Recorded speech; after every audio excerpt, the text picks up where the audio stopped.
Welcome back. Welcome back. Episode 8 of Let's Talk About It. I'm your host, Rashad Ellis, and we're back with another episode. I've been gone. Last time we left, it was right before the rankings came out, and I haven't given an update. But we're here now, and we're here to talk about it. The Saints have won. Okay. The Saints have won back-to-back games. That's something I didn't think I'd be talking about right now. But here we are, number one in NFC South. Tennessee has a great opportunity these next 2 weeks. I'm excited. Football's getting right. We're at the perfect time of year. Baseball just ended. College basketball just started.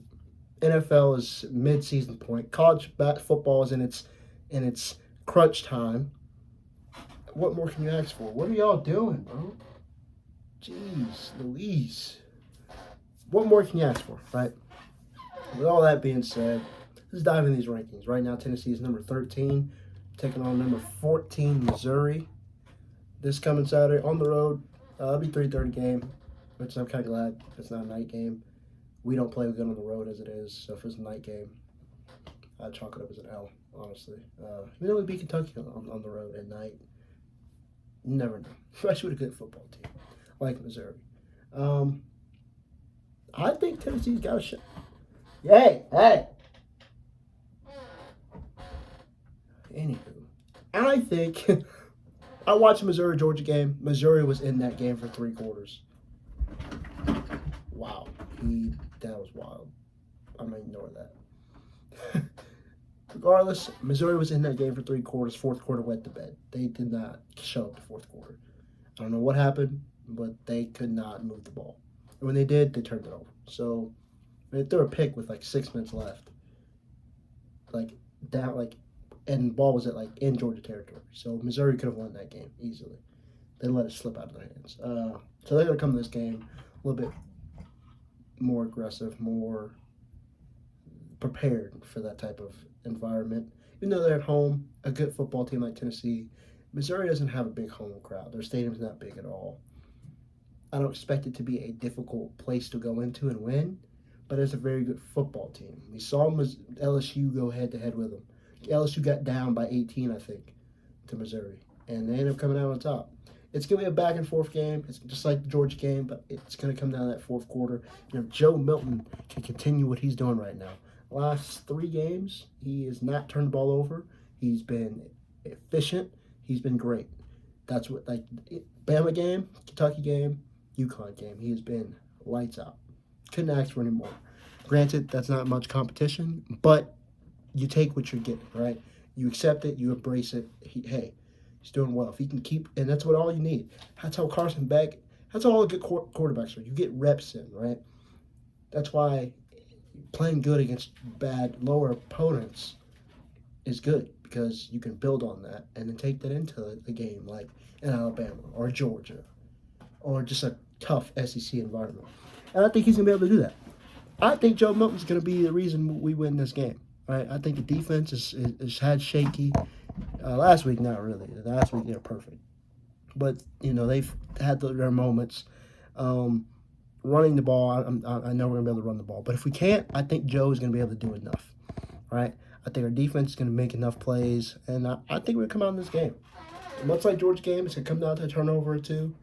And I say we win this game down the stretch. It's going to be tough.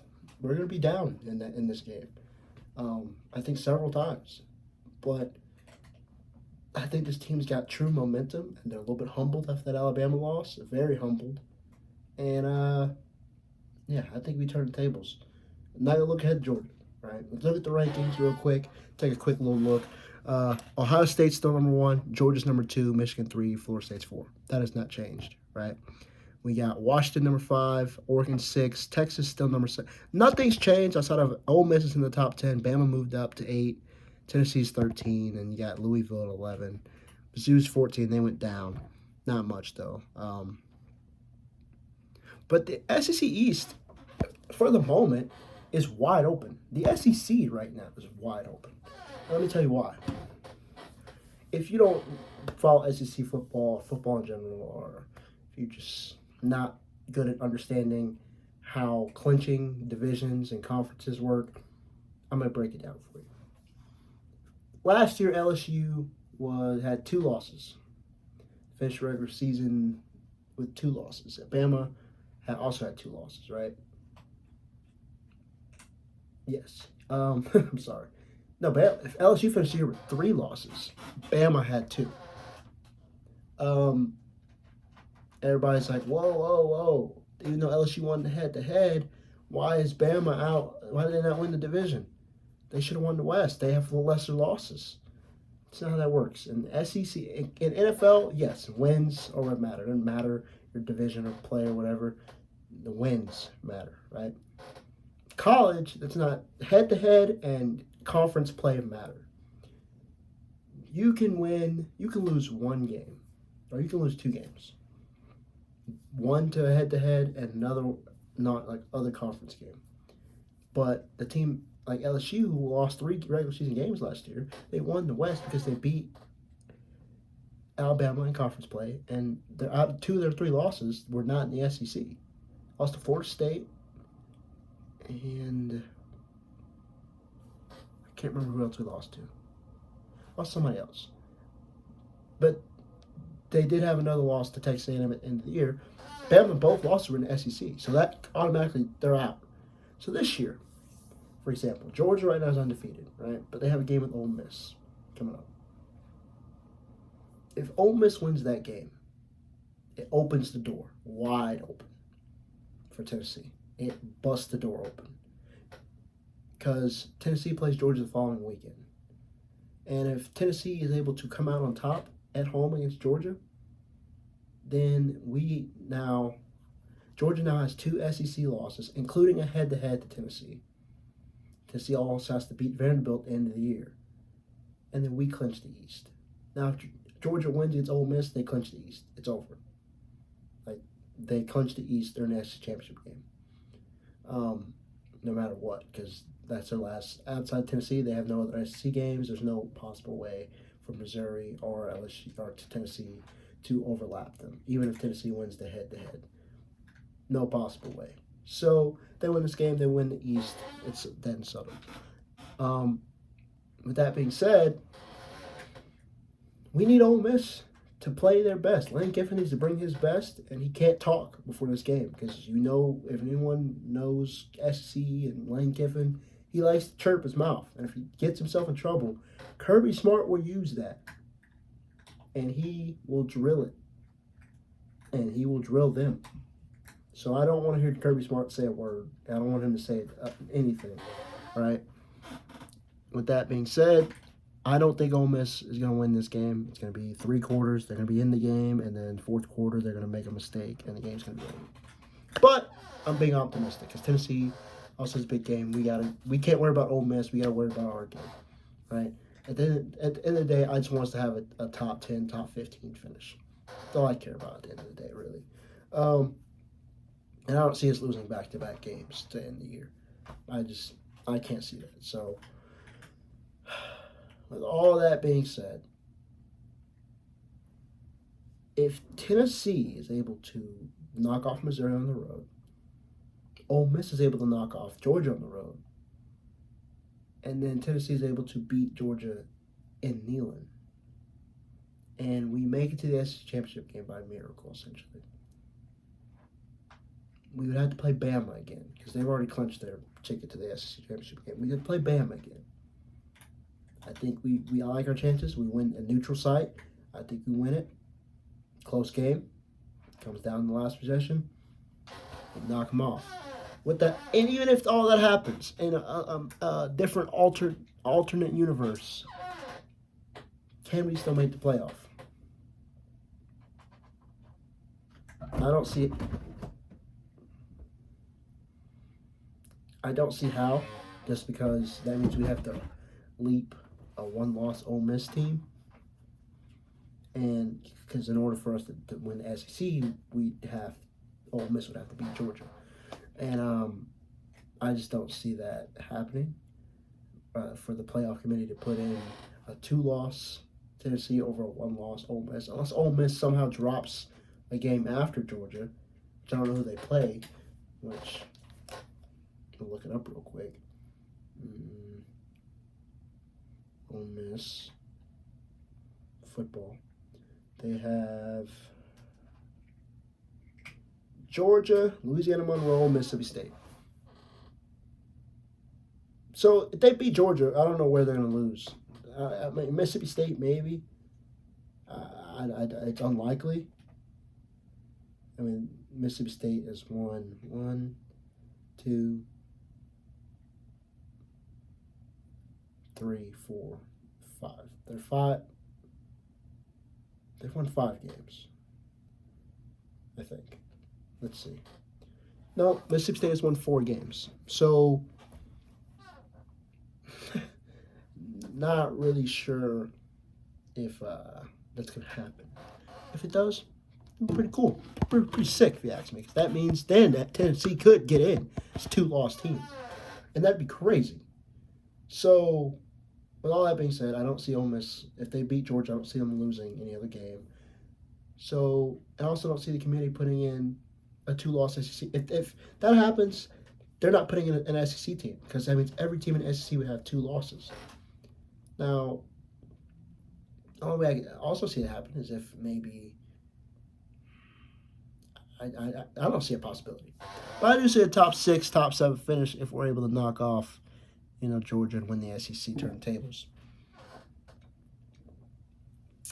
But it starts in Missouri, Columbus, Missouri. That's where it starts, and then it starts in Neyland, and then Neyland again. But I don't. I try not to look ahead at things like that, but it's hard when you're getting this close to the end of the year. That's really bothering me seeing them. It's hard to not look ahead at this point of the year. I think Tennessee did that last year when we were going into the Georgia game. We knew if we beat the dirt out of Kentucky, we were going to be the number 1 team in the country. Because we were number 2 in that game. So we were number 3. So we knew we were going to be number 1 if we beat the dogs out of Kentucky, and we did. We got number 1, rightfully earned. But we were looking ahead. Like, okay, yeah, Georgia. We're going to knock them off, whatever. And then, we'll win the SEC and blah, blah. And I just, they got to us, clearly. We were rattled. And that was a tough place to go into. I watched that game on TV. I can only imagine what it was like in person. That was a loud game. And that's from looking at it from a TV perspective. I don't think I've ever watched a game but like, wow, it's freaking loud. Like, it's loud in there. And me, I watch TV with the TV up pretty decent, level. And I'm like, damn, it is fucking loud. Like, this, I can't imagine what it's like in there right now. And I hope Neyland's like that this following weekend. I pray. Because the last time we lost, and fun fact, the last time Tennessee lost in Neyland was to Georgia. I said that's all I need to know. We've won 14 straight. I think we keep the streak going. Whoa. That was some crazy light right there. I think we keep the streak going. Make it 15, then 16. That's me personally. People can say I'm, biased. People say I'm stupid. I think we got a really good shot at beating this team, especially with it being in our building, a place that we play very well at. But that crowd behind us, I just don't really see it not happening. Like, I feel like, and I could say, I felt the same way about the Florida game this year. Alabama game, I thought, everyone going into the year, it's like, okay, if we're going to lose a game, it's always going to be either Georgia or Alabama, right? Or both. Didn't really expect to lose to Florida. I thought we were going to break the streak this year, considering we beat them last year in the fashion we did. I figured we would be able to keep that going, and we should have beat Bama this year. We should have. We 100% should have. I think this Missouri game is going to tell a lot.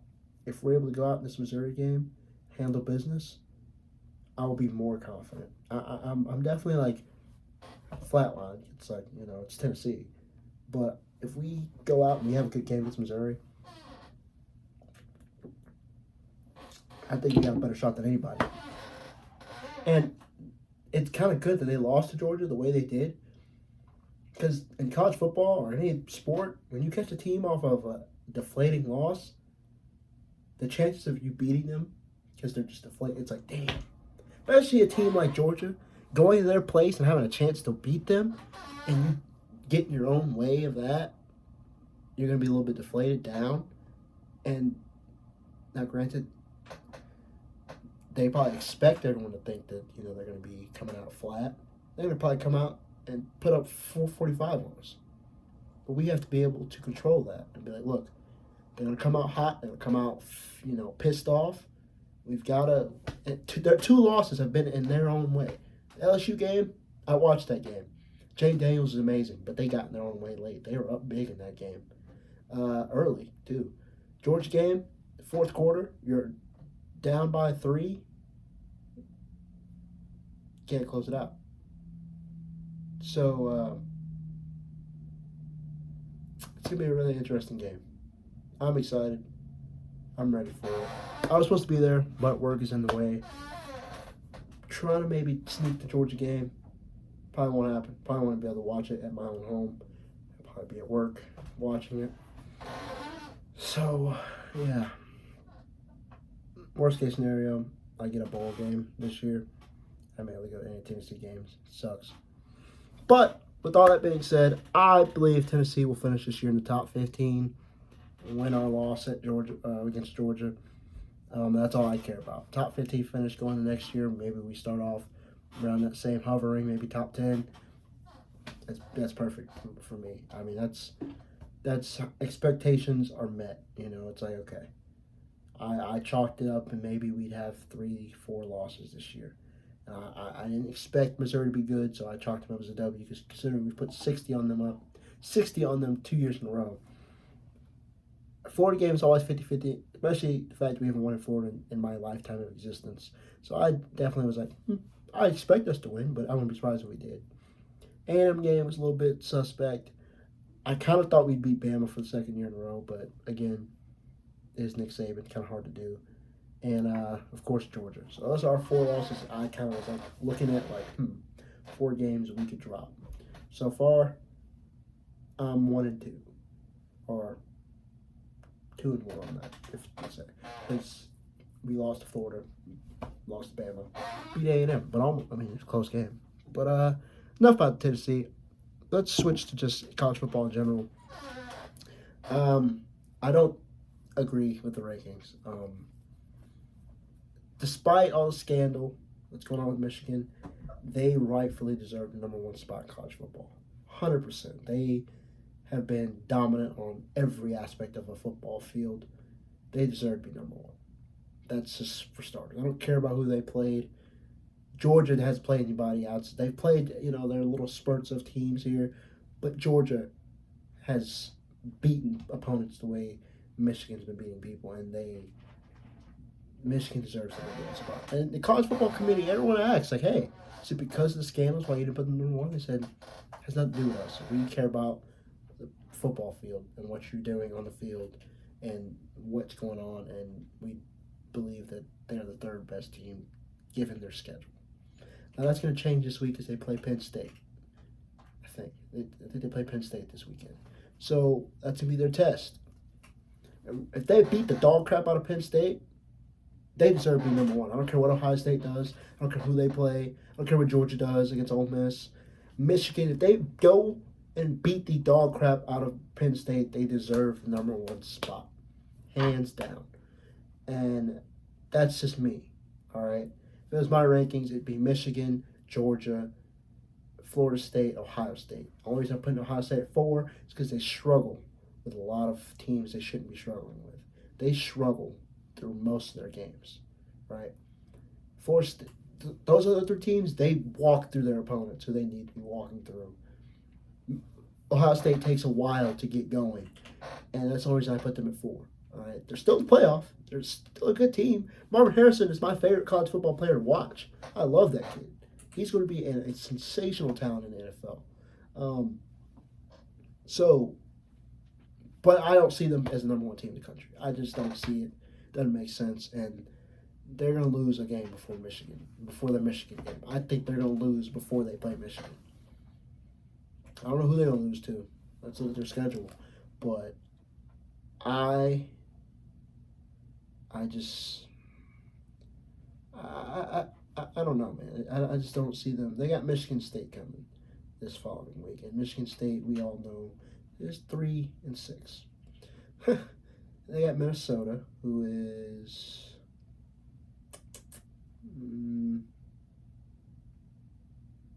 where's Minnesota? 5-4.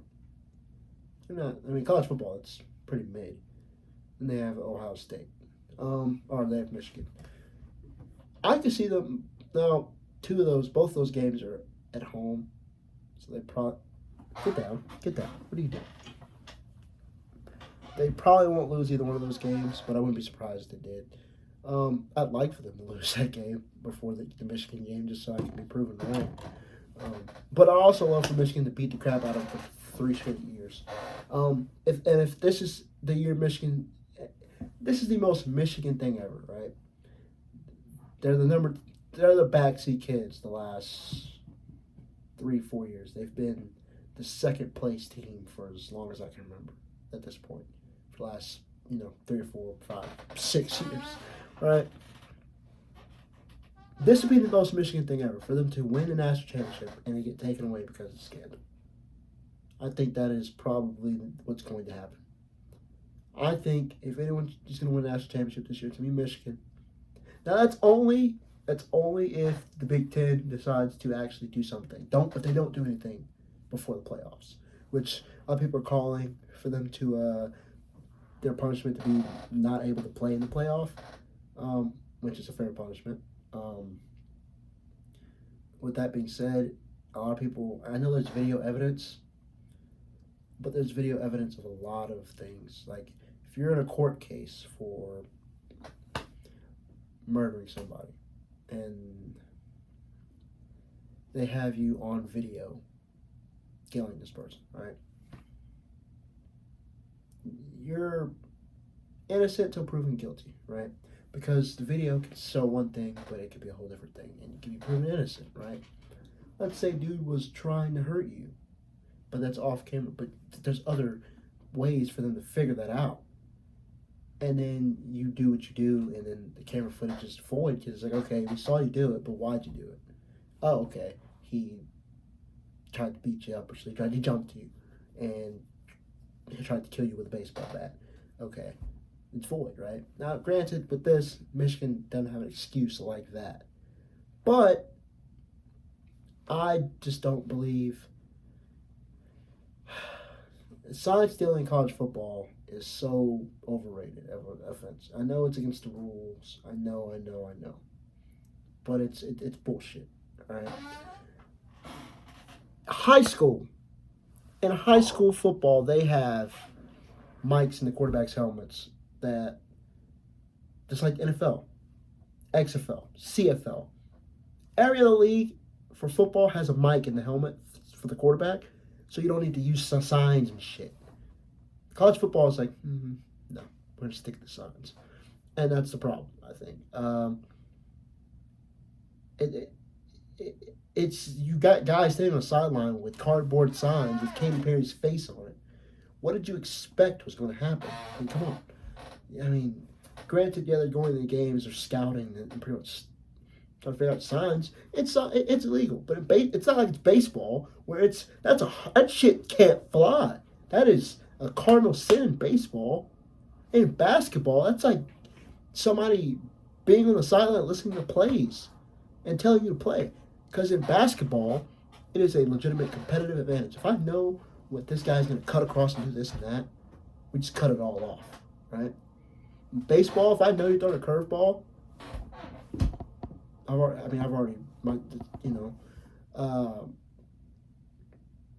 in football, you have to physically stop it. The example, and I think why this is going to take a little bit longer than people expect, the tush push in the NFL. The tush push that the Eagles are doing. Every team in the world, if it's 3rd and 4, 4th and 4, if it's within 4 or 5 yards, they know the Eagles are going for it. because they know they're going to do the tush push. The Eagles know that you know. Okay, but can you stop it? What can you do to stop it? When you're playing football, why do defenses do certain things in certain situations? As in, if it's third down and 15, they play back. Why do they do that? Because they're anticipating. They know you're going to throw the ball. You have to throw the ball in this situation. But not only do you have to throw it, we have to stop it as a defense. If I know your play that you're running, yeah, I may know the play, but can my guy get out there and make that play? Can my linebacker get out there and make the play? Or is your blocker going to cut him off? And it's going to still get yards out of it. That's what, with football, it's so, you can't go off of that. And I just don't believe that, it's an offense that's, give me 1 second. I don't know what these retards are doing. Hey, what are y'all doing in here, bro? What y'all got going on? Get down. Being weird. I just don't think in football, it's such a physical game, you have to have your hands on them every single play, that sign stealing and knowing the plays, just, it doesn't add up, because you have to physically stop them every play. Basketball, yeah, you get physical, but at some point you're too physical, you get a foul. Basketball, it's like more of reading and, hey, I gotta do this, I gotta do this. Yeah, I gotta dribble and get to the paint, but I can't just do that every play. I gotta formulate some type of scheme, something, right? Baseball, all it is scheme, mind, watching, reading, and a few nice plays here and there. You have to be able, it's not as physical as football. When you snap a football, immediate contact all across the field. Ball goes down the field, that dude has to catch it. Not only has to catch it, he has to catch it, hold on to it, because somebody's going to be trying to rip that ball from him and take it from him. So, you can look at a formation at offense, like they're running a go route or a post. You can see it. As a safety, I played safety. As a safety, you see the formation, you see them snap it, you see, what the tight end's getting ready to do. He's getting ready to cross your face, run a post right past you. But just because I see it and know it does not mean I can stop it. It gives me a competitive advantage, so I can jump it, but I still have to physically do that. If I can't do that, it's void. It doesn't matter. I get it. I understand the problem. I understand what they did is wrong, but I don't understand why they can't. I mean, I don't know. I feel like it's definitely avoidable. I mean, people sign steals all the time, or steal signs all the time in college football, because they're literally right there. I mean, it's just like, coaches even said it's like, that happens all the time. I don't know why Michigan's getting shit for it. Unfortunate is what it is. I would hate for them to get a national championship this year, or something like that, and then they get taken away, because NCAA does not give back things they take away. Reggie Bush still hasn't gotten his Heisman, so. That being said, switch it up a little bit. Go to the NFL slightly, not much. Actually, I'm not gonna do that. I'm gonna stick to college football today. We're gonna go to the NFL, maybe another day. Saints are 1-2 straight, but I want to see us do it again. I'm gonna keep the Saints out of my mouth just because what's good probably won't last. So, but we'll probably talk about it tomorrow. Something football, NFL related. My college football, everybody's saying Florida State, they're probably going to win the ACC. I don't see who else is going to compete. North Carolina's frauds, blah, blah, blah. I think Florida State is a slight fraud, and let me tell you why. The ACC is not a strong conference anymore. I mean, it's getting there, but it's not all the way there. Like you got North Carolina in there. I'm trying to see some ACC teams. That's really it. And Louisville's 11, which is crazy. Can we talk about Kansas at 16? Notre Dame is kind of, to me, they're ACC team because they play a lot of ACC teams, and I think they're going to ACC next year, I think. Or maybe the Big Ten. I'm not sure. But regardless, Florida State does not have a strong schedule, and I think the final standings, there'll be 4 throughout, right? I know they don't really have a way to kick them out unless they lose. I know Washington technically would have to play Oregon again. If they were able to beat Oregon again, I think they get in. But we all know Ohio State, Michigan, whoever loses that game is out. They play each other. So that's going to open the door. Georgia's going to be number 1, or Michigan. I think Ohio State's not going to make the 4. I think Texas deserves a shot. Washington's going to lose a game. I don't know who they're going to lose to, but they're vulnerable on defense. Oregon is pretty good. I like Oregon, but they're going to play Washington again, most likely. And even if they're able to beat Washington, do you put them above Texas? Which loss was better, so to say? Texas's one loss was to Oklahoma in the final seconds. Same with Oregon. Their loss was in the finals, literally a missed field goal. That's why they're still 6.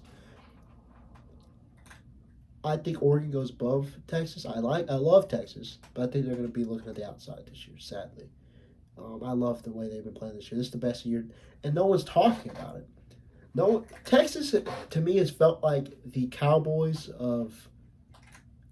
No, I can't say the Cowboys. I think that's really Michigan.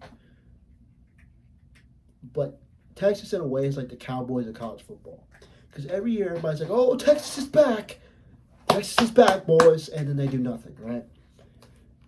Michigan is always like that as well. So it's kind of Ohio State. Like, neither one of them have really won a national title in a while. Ohio State did their first playoff, which was 10 years ago. So Ohio State's kind of like, Michigan hasn't done anything, and I don't even know when. And but Texas, they deserve more props than they've had this year. They've one-loss team, and this is without their best player in the last few weeks, and they're still winning games. Granted, they've been closer than needed to be, but they're winning games, and they're probably going to jump out on top of this conference. And that's why I'm really excited for next year for the 12th team, because it sucks winning your conference and not being able to compete for a championship. I mean, I hated that about the BCS. It's like, man, we went the SEC championship game to do what? I mean, yeah, we won the SEC, but I won a national title, you know.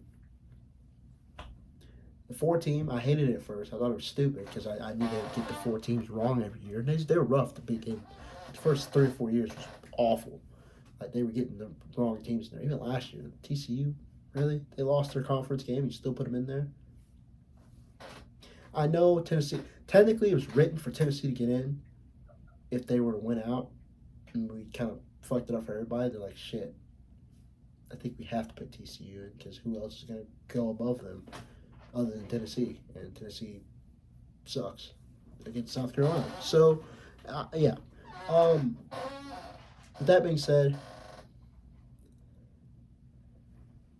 I find this hard, but I think 12-team playoff will be the best and final format. I don't think they need to expand it any more than that.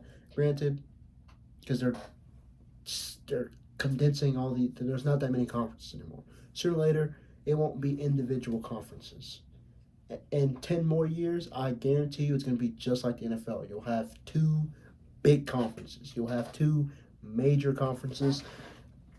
I don't know if they'll expand the season. I thought they'd do that before they expand the playoff, the playoffs. I thought they expand the season maybe a game or 2 before they expanded the playoffs. But, I'm still not mad. I feel like they need to expand it, maybe 2 games, just to give you. But it's kind of perfect. It's 50-50, right?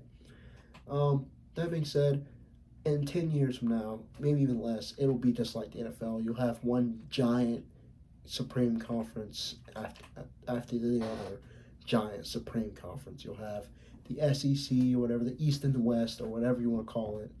But you won't have divisions anymore. I know we're getting rid of those.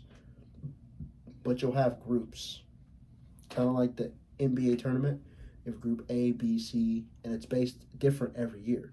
Right, based off last year, right? So let's say going into next year, you got 1 through 25.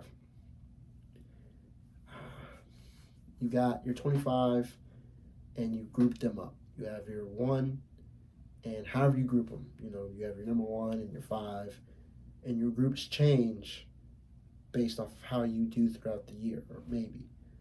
I don't know. I think they're gonna figure out something really cool. To kind of get this slimmed down to make it way more competitive, because you got teams like now Notre Dame. They've had a tough schedule, rough schedule, but that's why they're still ranked, and they're still ranked 20. Like, it's not too far down, definitely not in the middle of the pack, but they're not. They got 3 bad losses to really good teams though. Clemson on the road, Louisville on the road, and Ohio State at home. But they've also beaten teams like USC, beaten the crap out of USC. USC is no longer ranked. Caleb Williams still is the reigning Heisman, and has played very well. He has 0 defense. I just think if you win your conference, you need a chance, right? And it sucks that we got to wait one more year for it. And this may be Texas' last shot, because I don't see them winning the SEC for the first few years, or even coming close. I would have liked to see Texas get in the playoff before they get to the SEC. Even though I think they'll fit right into the SEC. They're going to have to play Bama every year, most likely. I don't see Georgia often. I think it'll be lined up for, you'll have Texas, because I'm pretty sure it's Texas, Oklahoma are going to be in the same conference, and they're going to flip-flop. If I'm not mistaken, they're going to send, I forget how it's supposed to be, the alignment is supposed to be with the SEC. Regardless, you're not going to see Georgia, Texas, but you will see Georgia, or you will see Texas A&M, or you will see Texas and Alabama every year, right? You'll probably see Texas, Tennessee. Tennessee goes to Norman in 2 years, not next year, but the year after that. And you'll see Texas, Ole Miss. You'll get some good battles. I just don't see Texas coming out unless they beat Bama. If they don't beat Bama, you're an idiot.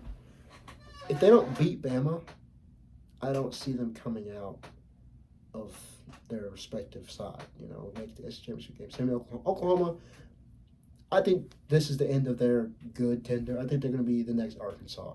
They're going to be like that middle of the pack. They're going to start off good some years be really bad. Like Arkansas last year made a really good bowl game. Pretty sure. Actually, no, that's not true. I think they won 6 games last year.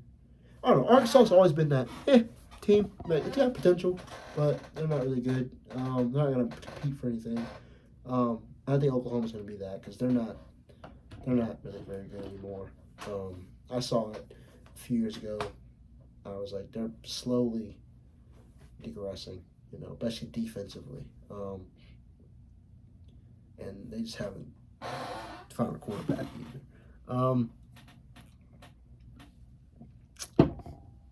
I don't know. I'm kind of lost now. But I'm not gonna make this video too long. I just wanted to dive in and give a little update. I may try to think what's tomorrow. I may or may not. Probably won't be on here tomorrow. You probably won't see me again until next Tuesday or next Wednesday. When the next playoff rankings come out. I think I'm gonna do that for now. It's just not really talk until after Tuesday or Tuesday night after the rankings, because they come out about 2-4, between 2 and 4, I think. And I'll speak after that, because that'll be after the NFL and all that. And Tuesday, Wednesday, I think I'm gonna aim. Tuesday, Wednesdays are my days. I think I'm gonna aim for. We'll probably talk some NFL next time I get on here, depending on how the Saints do. We have maybe the Falcons this week. I think it's Falcons week. If I'm not mistaken, it is Falcons week, ladies and gentlemen.